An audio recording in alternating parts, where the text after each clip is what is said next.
guest speaker is Yolanda, and she is a parenting mentor and specialist. I think we all need a bit of support in this area and just some guidance and a bit of knowledge on parenting, because there is never something I've learned as a parent. I've got 3 children. There's never information you don't know. There's never, and you can never have too much information when it comes to parenting, because especially if you have more than one kid, they're all different. And what works for one doesn't work for the other. So Yolanda is an amazing transformational parenting mentor, and she's really focused on supporting and helping parents in this complex and busy time. She is also the founder of Empowered Parenting and the author of Abundant Motherhood, Empowering Mums to Empower Their Kids. Yolanda has 2 daughters aged 21 and 16, and they also helped her co-author her book.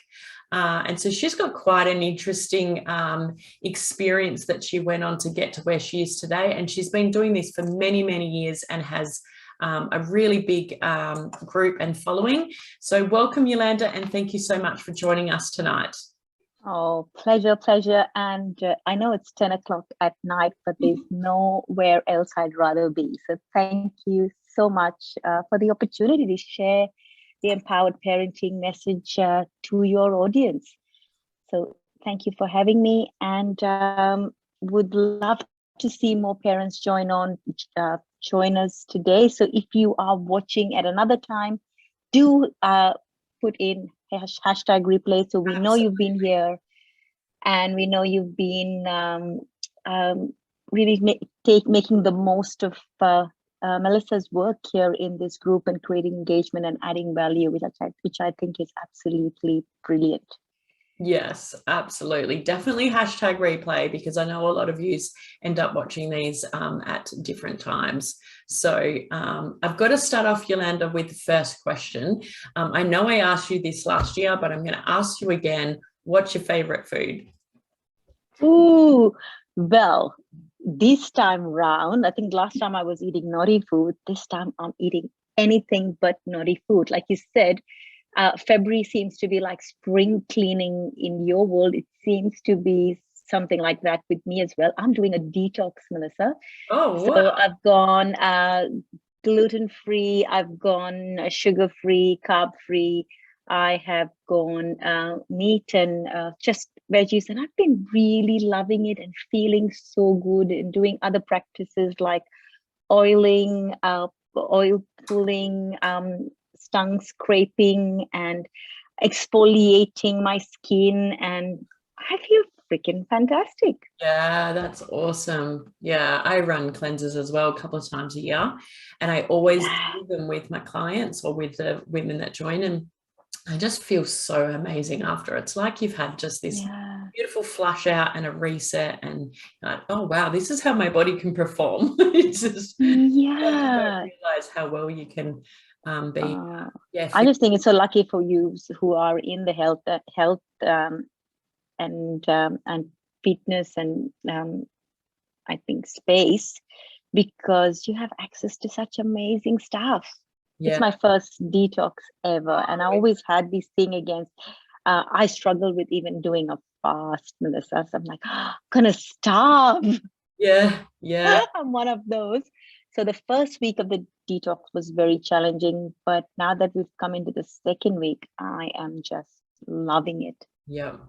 Oh, that's awesome. I love hearing that, and I think you'll be really reaping the benefits already just in your body, just from having that reset just after a week. So if you're doing longer, then it'll be even better. Yeah, I'm doing a 28-day detox. It's Health Dynamics with Joe Formosa. Yeah. All right. Awesome. Brilliant. I used to do 28-day ones, but yeah, it's definitely not doing. I'd love to hear about your ones. Yeah, absolutely. I'd like to do one every year, really. Here we go. So just checking the comments that and checking people are on live. I do need you to comment on the live so that we know that you are watching. Oh yeah, Kirsty said I'm friends with a lovely Sky Emma. Yes, that's she's been a speaker before.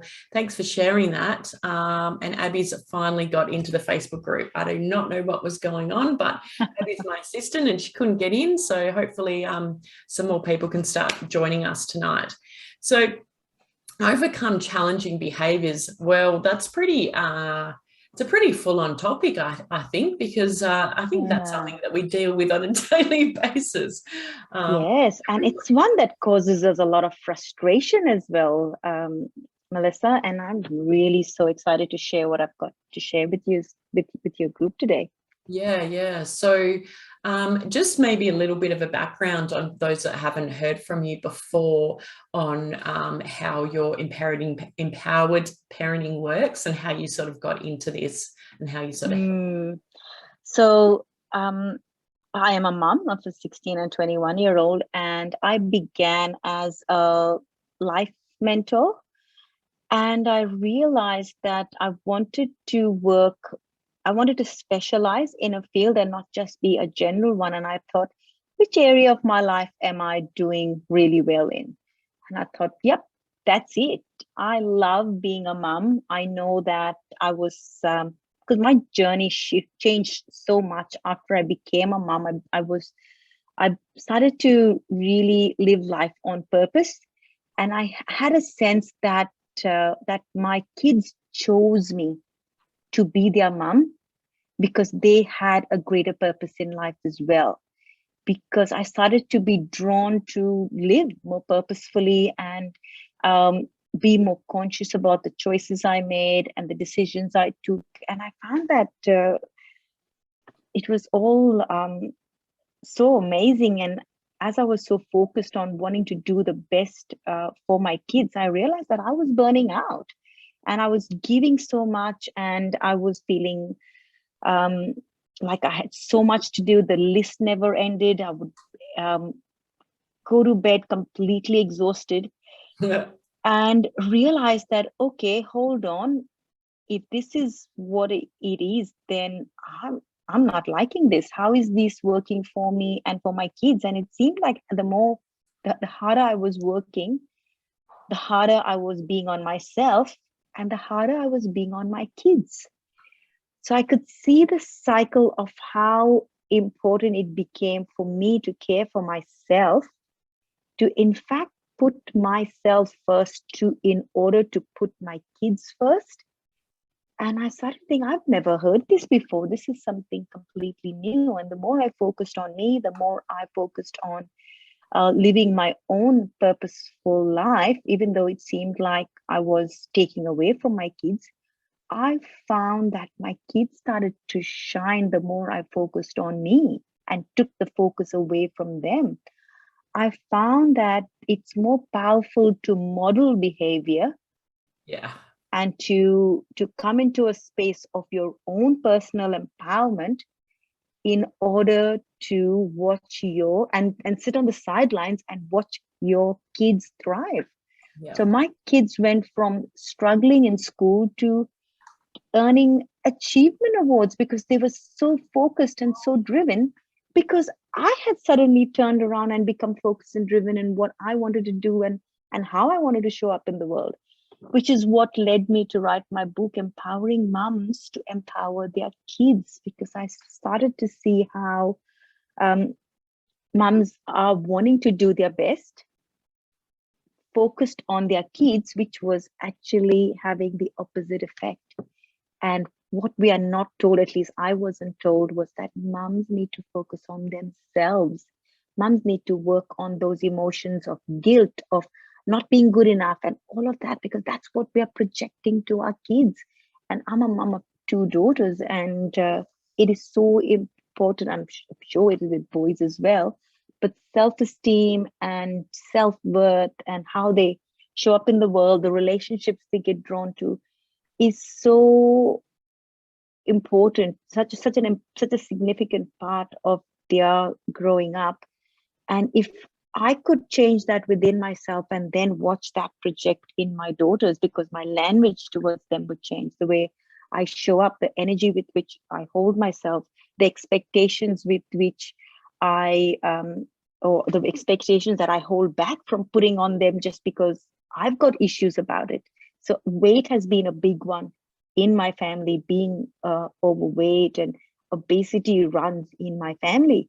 So for me to observe where I was projecting this out on my girls unconsciously, Yeah. all I had to do was come back and do things for myself and speak a whole new language in truly empowering them to be the amazing girls that they are today, Yeah. Melissa. Yeah. So it's really win-win. And Oh, parents yeah. push their head when they say, what, how can you be win-win with your kids? Your kids are always running you down. You always feel like you have so much. And I'm like, then if it's not win-win in your home, there's changes, there's room for improvement. Yeah, absolutely. It's funny you said, I can really resonate with what you're saying about how your children grow up to be a real I don't know what the word is, but a vision of where you were in your life when you were parenting them. So I have big age gaps in my kids. I have a 26-year-old, I have a 21-year-old, and I have a 13-year-old. Wow. I know my husband and I started when we were like babies. That's right, isn't it? I feel like we're going to be parenting forever. But I can really see the difference of my own personal journey and where I have been in my life in each of my children because of the way I've parented them around my growth. And my youngest is just such a competitive, strong, you know, he's like an entrepreneur. Like he's always thinking about how he can help people. He's always thinking about business. He's always thinking about his body, his mind. He's always doing personal development work. And I just think, wow, the difference, because I had so much of my of the last 10 years of where I've had that massive growth. And so you can really see it in your children. And I hear so often with my clients in the community, just community of women in this group and the women that come to my sessions, that they've, you know, put their kids first and they're feeling burnt out and tired. They're eating lots of sugar and all the wrong foods. And I think that, you know, as soon as they realize to go back within, look at how you can support yourself through food and then your own behaviors, it's a great way to model to your children. And you're doing the work on yourself. And like you said, it's a win-win. I just think that's, yeah, like you've kind of given me a bit of an aha moment. It's like, Yeah, you know, it's just such a great, it's a great thing, because we think we're doing the best for our kids when we put them first, and we're actually not. So it's what we've been taught. I know that's what my mom did, and I know that's what her mom did before her, and we really need to break that cycle. I know my kids won't be doing that. Yeah, because I broke that pattern. Yeah, 100%. Yeah, I've got a bit of work to do with the first two, but I think I nailed it with the third. But Yeah, you know, it's yeah, that's the thing. It's to not feel selfish, isn't it? To not feel selfish and to realize that you're actually doing that for your children by putting yourself first. And there's reasons why we feel that, and that's the inner work. That's what we share in Empowered Parents. That empowered parenting is the parent bringing back or coming in alignment with their own self to be that self-empowered person, where you question the guilt that we think is something that, oh, every mom feels guilt. There's nothing wrong with that. In fact, some parents even think that it's a good thing to feel guilt. It means you're doing a good job and that you're holding yourself accountable, and they wear that as a badge of honor. But really, that's something we need to shift. Guilt actually projects as a burden to our kids. Yeah. When we do things with guilt that, oh, I'm doing this for you, I'm making these sacrifices for you, we're actually placing a burden on our kids, which does not really serve them. It does have long-term implications on the parents they become and the adults they become as well. Yeah, so true. Wow. And that's something I guess we have to become really conscious of, and then we can sort of go into our parenting in a different Yeah, a lot of this is what we have, we've just taken for granted that this is what it is. This is what parenting is. Yeah. It's self-sacrifice. It's putting your kids first and all of those things, where it is the opposite of what it is. And I think that without realizing it, I mean, there would be resentment when your kids aren't appreciating, I guess. Isn't it? That's the vicious circle that we fall into. Yeah. So many parents there. And that's where challenging behaviors are born. Yes. Kids are resisting the negativity that you have within yourself, that you project onto them. Yeah. And I think we're seeing more and more of that now. So as we're all going through these turbulent couple of years, that and with COVID and all of that, yes, we're not having energy, you know, and we're not in that vibration of, or you know, that love and that, because everything feels so uncomfortable and so different. So yeah, so let's hear some tips that you've got for the beautiful ladies in the group for overcoming challenging behavior. I'd love to hear what you've got to share there, because I think yeah, something that we all need to know a bit more about. Absolutely. I'm just looking at the comments that we've got coming in the group. I definitely learned this with my kids. Oh, what's your book's name? Yes, the book is Abundant Motherhood, Empowering Moms to Empower Their Kids. Look at me reaching for the book now. Where is it? It's here somewhere. It was here just before. Yep, and I'm happy to put the link of the book in the comment section after this talk. So yes, definitely do come in, and I'm happy to offer a special to your group as well, Melissa. So yeah, it's Abundant Motherhood. It is available on Amazon as well. However, I'm happy to offer it to your viewers for just $20. So there you go. That would be awesome. Lovely. So talking about some tips that I've put together for you. Got 5 tips to share with your group on overcoming challenging behavior patterns in your kids. And tip number 1 is to know what is your area of control. The reason why our kids feel challenging is because there's resistance. And when there's resistance, the most common emotion that parents dive into is frustration. That's another one that we think it's that being a parent and being frustrated just go together. And I say, no, they don't. Being a parent and feeling guilty, like we were talking before, parents have just accepted that this is what it is. And when we expect things to turn out that way, guess what? We're never disappointed. It comes about. So we're here really to challenge all of that and get parents to recognize what is their area of control. What do they really have control over? Do they have control over their child? Ultimately, do they? That they can tell their child all the things that they want them to do, to follow through, and all of that. But really, beyond that, they have no control. And emotions play a big role. So understanding how and where we are emotionally as we parent our child, and emotions are nothing but energy in motion. So what is the energy that you bring into your parenting?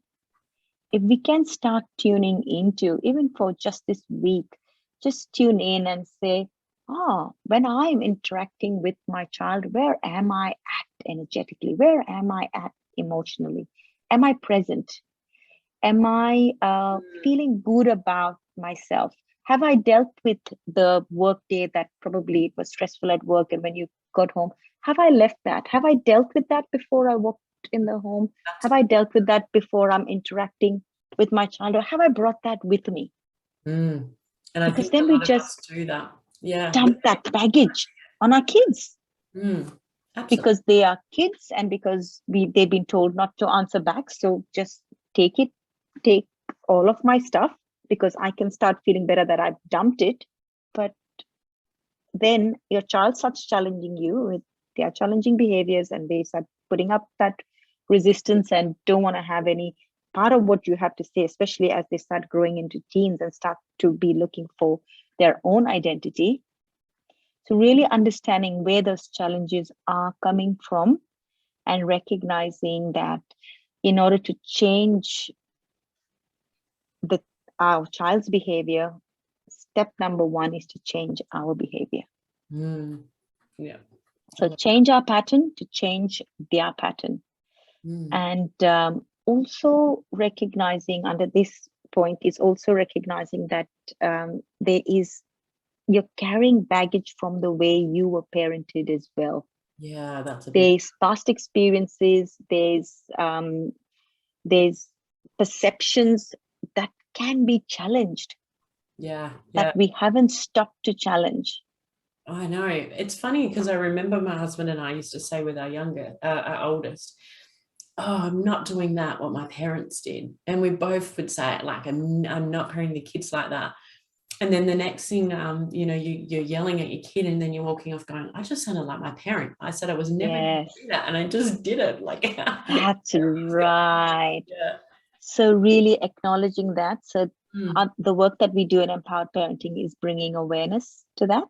Yeah. To knowing how what hold that has in your own pattern, questioning those patterns and really getting parents to make empowered choices of how they want to show up. Yeah. And it sounds like, whoa, that's so hard, how can you ever? But it's really so simple, because we are so malleable. Our brain is just following patterns, and it's held by strong emotions.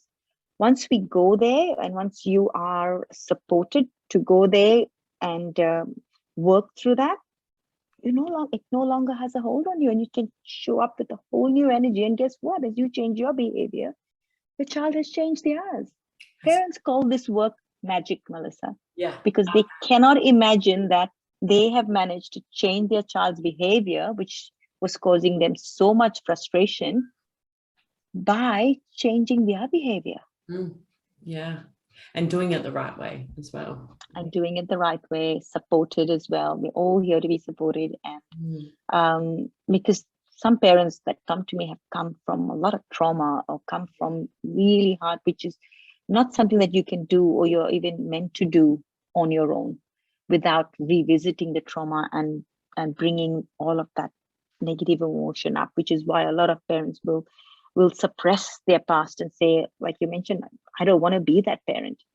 But you can't not if you haven't dealt with it, if you haven't rewired and released, like how we have toxins in our joints and toxins in our body. The same way, our brain is holding those toxic emotions from the past that need to be massaged and worked with and lovingly let go in order to show up on a higher vibrating emotion.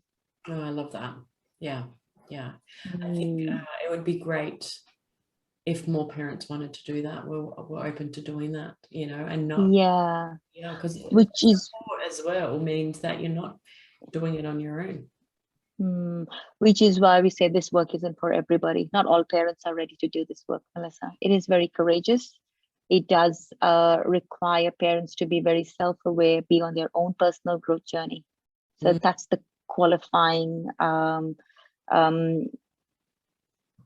credentials that we need from parents, to know that they are actively working on themselves before they join us.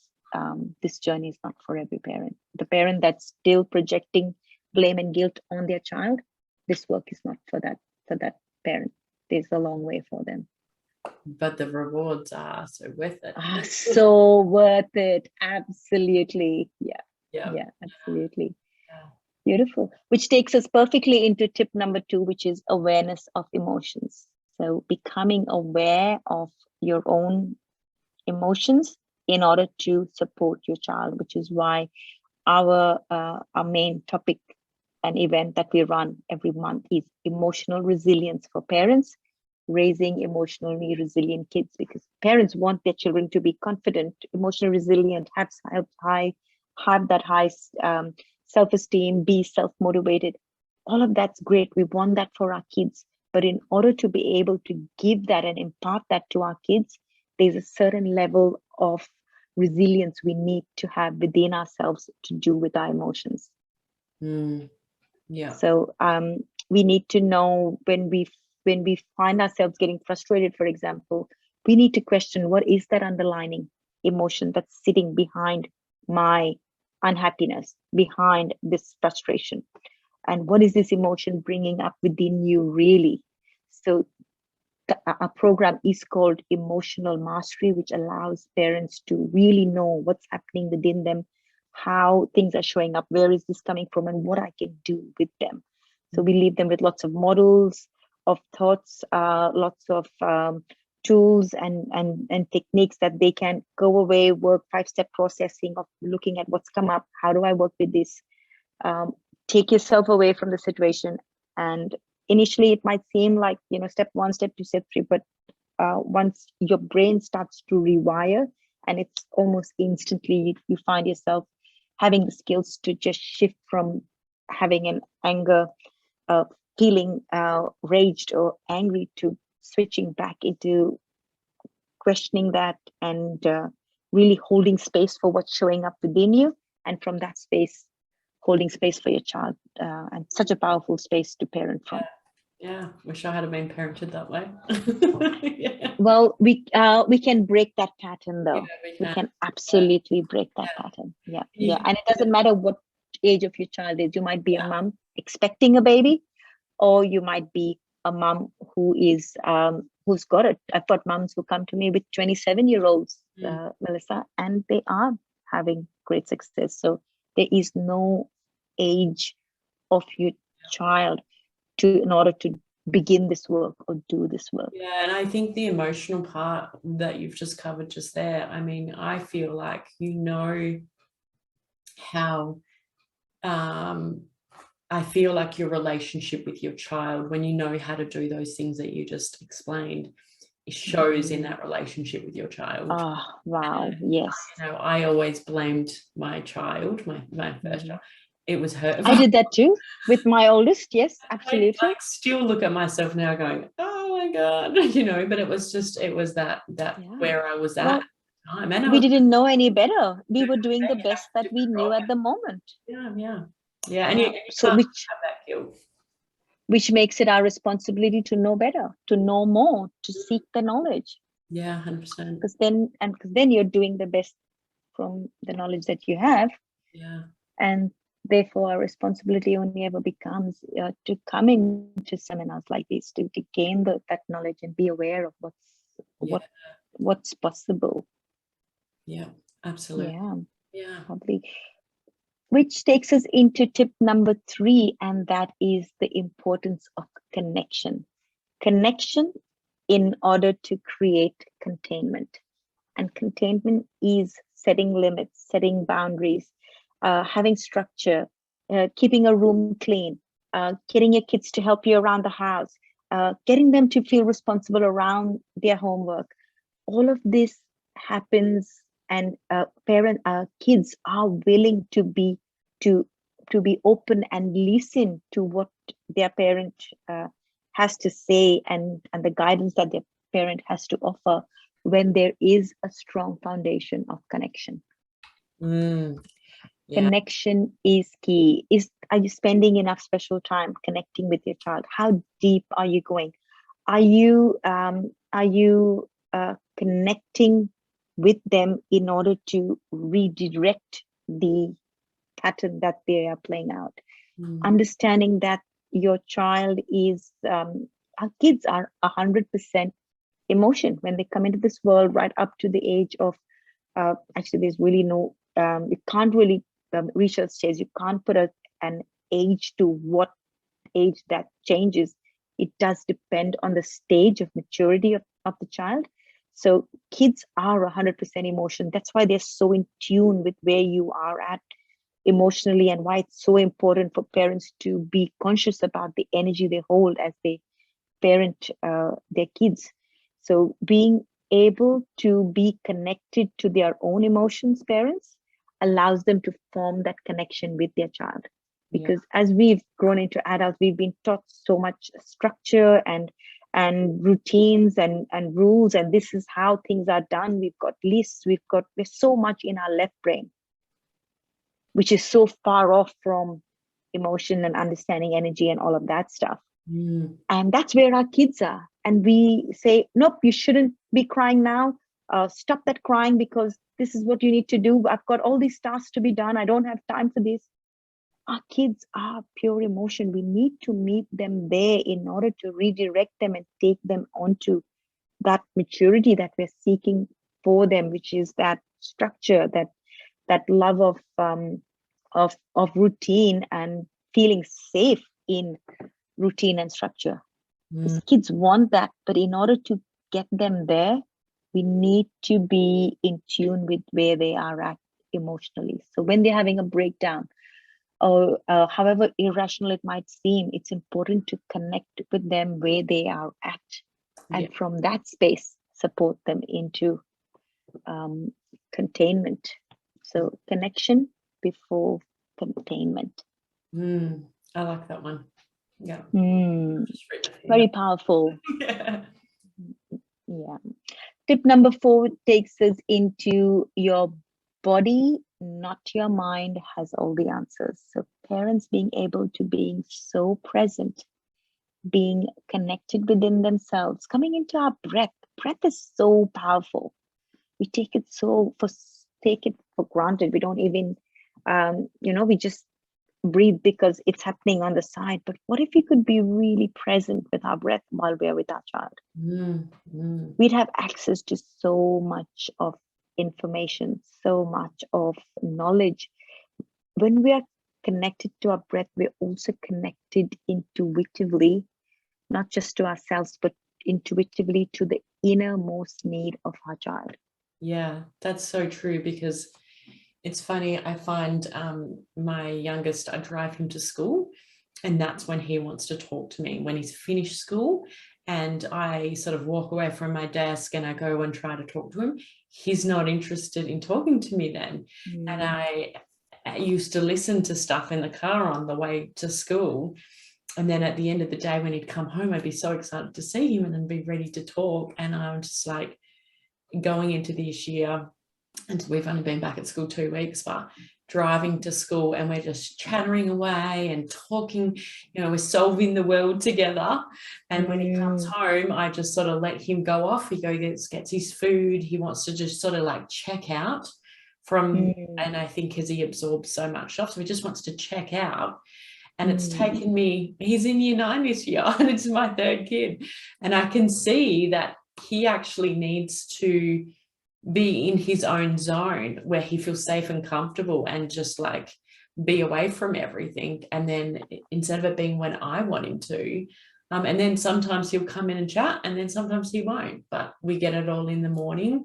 And then usually when his dad comes home, we get, he comes out then. So it's, like so many things you're saying, I can connect and see that it's taken me a long time to figure this out, because I didn't know anything about parenting mentors or parenting coaches, because the only thing I knew about was going and seeing Maggie Dent stand up in front of people, and that's what I did, and followed her and tried to take what I could from what I would get. And then I just didn't feel like there was other options for parents. So I'm loving this, and I've written down everything you're saying, so keep going. Lovely.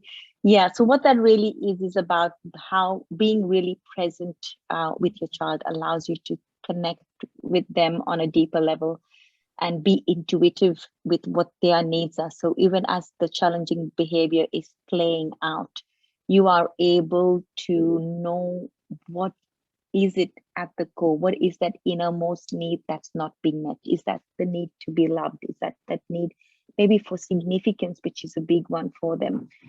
Is it connection? So as you allow yourself to become more present and not be in your mind looking for the answer of why did they have a hard day at school? Is it, it must be those friends, or it must be, they're probably feeling sad because they didn't score too well, or their friends' grades were better. So that's why we're just projecting our own stuff when it's in our mind. And if we can stop and connect to our body, connect to our breath, asking questions to our own self. What does that feel like? Where in your body do you feel it? When we feel the discomfort and the resistance in our body coming up, and these are emotional charges that we can feel. As we do this for ourselves, we're able to intuitively and very powerfully hold space for what comes up and shows up in our kids, especially as they're growing into teens, where they need you to just be there for them, even despite them showing you all their resistance and their need to assert themselves in the world, and they can be very challenging to parents. And the only reason it feels challenging to parents is because parents haven't done their work. Parents are in their ego state as well. The triggers that are showing up within the parents as the child is stepping into their teenage years is really clashing wall against wall, because the parent has a wall up there too. What if the parent did not have that wall with their child? There'd be nothing to clash against. So, and that's what our Raising Teens course is all about, really getting parents to understand where your child is at. They are starting to understand this thing called ego. That's something they're coming to be to discover. They've not felt that as they were kids, but as they get older, they're starting to know, ooh, this feels good. That need to be right. That I know it. I don't need to hear it from you. All of that is starting to show up, and they're just playing it. So parents can support them and meet their kids where they're at, if they can just overcome their own stuff and their own self. So Kirsty said she's got Christy said she's got a 13-year-old. So you've got a teenage program that you do as well. Is that right? That's right. I need help, my 13-year-old. Oh, yes, absolutely. I will put it in the link here. I'll actually share 2 links for you, Christy. We've got a workshop coming up, and that might be handy for you to come to. So I've sent you the link there. And also, if there's something more one-on-one you'd like to chat about, there's a link there as well. So thank you for sharing. Yes, teenagers are very unique. They are special. They actually are special. As much as we think that they behave in a very special way, they are actually, it is something new. There's so much of newness in what they're discovering, and every teen, as you would have known now with 3 kids, is unique and different. 100%. 3 kids, all totally different. All totally different. However, we just need to do one thing to be okay with, no matter how different those children are, and that is to come in alignment with ourselves, question that baggage that we're bringing from our own stuff, question those patterns that are playing out unconsciously, which we haven't stopped to question, and really allowing ourselves to create that connection with our kids. Yeah, that's a good one. Lovely. And so moving into tip number 5, it really is coming back to basics and saying that the parent's role is so critical. Whether it's raising a teen, whether it's, as much as your teen will say to you, they don't need you and they've got it all, they need you more than ever, and how you show up is key. In order for them to stop resisting you, you need to let go of the resistances within you.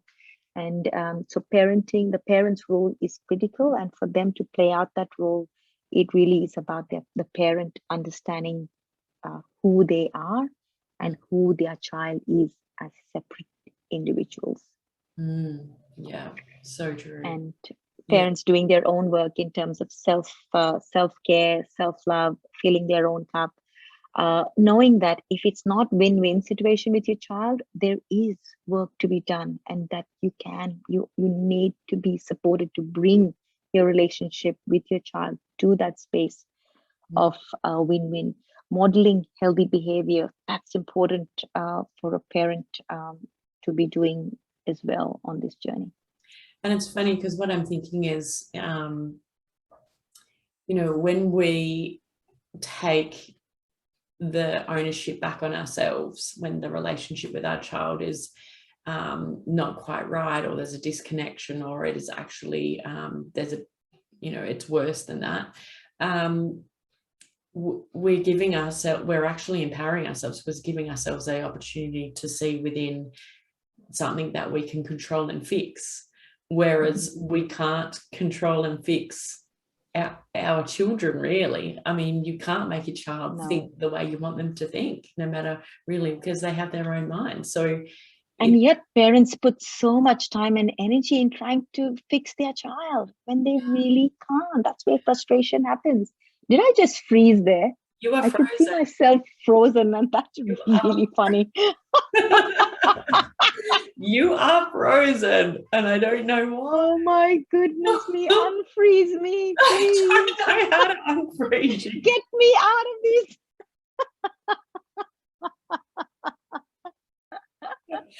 Oh my God.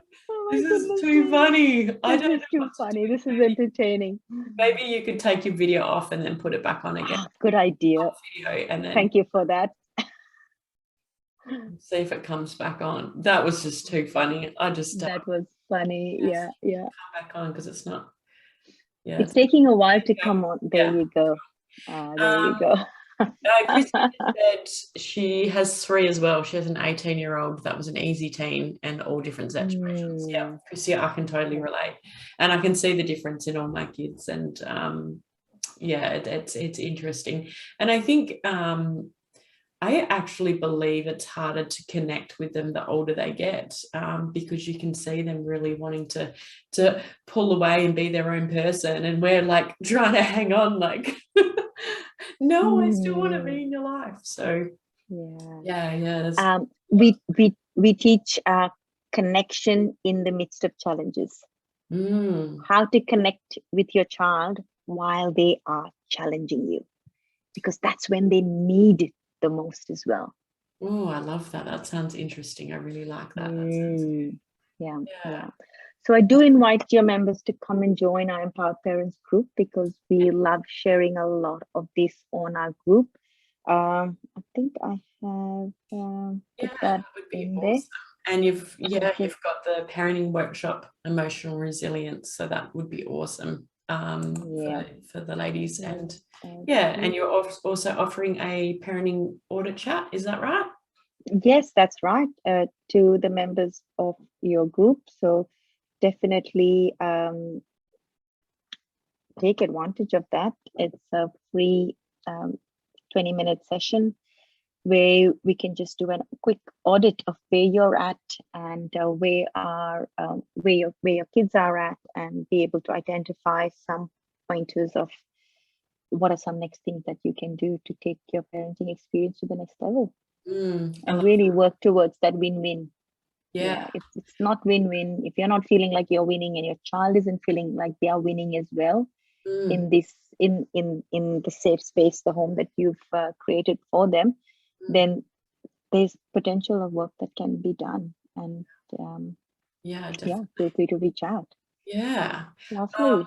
Well, ladies, please hashtag replay if you watch the replay, and you're welcome to leave any questions on here as well. But Yolanda has shared her parenting group and her next events. And I think we'll also share her book as well. So I'm pretty interested in the book. So that would be great if you did share that as well. I really appreciate you staying up so late, because you're over. I've had so much fun. I find it so easy to chat with you, and then I just realized the time we went quite far over time, but so many ladies stayed on, so I wanted to keep going. I think it's there's so much we can learn, and really for us parents, I think that children are everything, so we've got to have fun with the parenting process, and not feel like it's such a big part of our lives, isn't it? And it's such an important part of our life as well. And if we can have fun and connect and meet our own need for love and connection in that process, such a fulfilled, empowered life we live. Yeah, absolutely. And then it's very rewarding. Yes, that's right. Thank you so much for Absolutely. tonight. I really, really Pleasure. Thank you for having me. I have enjoyed every moment, and it's going to be hard to fall asleep. yeah. Such excitement. I've Might written have to down go these into a notes as well. So I'm actually, yeah, going to have a think about what you've said, because you've given me, and I've had a few aha moments, and I'm just chatting with you, so I'm sure the women have been able to take in even more than me. So thank you so much. I really appreciate it. Don't forget, you can all pop in the comments and let us know that you've watched, and check if out. you have questions, I will jump on and answer them too. So feel free to put questions here. Feel free to come and jump onto the Empowered Parents group. We're happy to let you in, and feel free to book in that free parenting audit chat that I have included in the comment section as well, and take advantage of what's on offer. Yeah, awesome. All right, thank you so much. Thank you, Melissa, and we look forward to having you in our group, because you have similar goal to share with our audience as well. Thank you. Wonderful. All righty, thank you so much. See ya. Bye.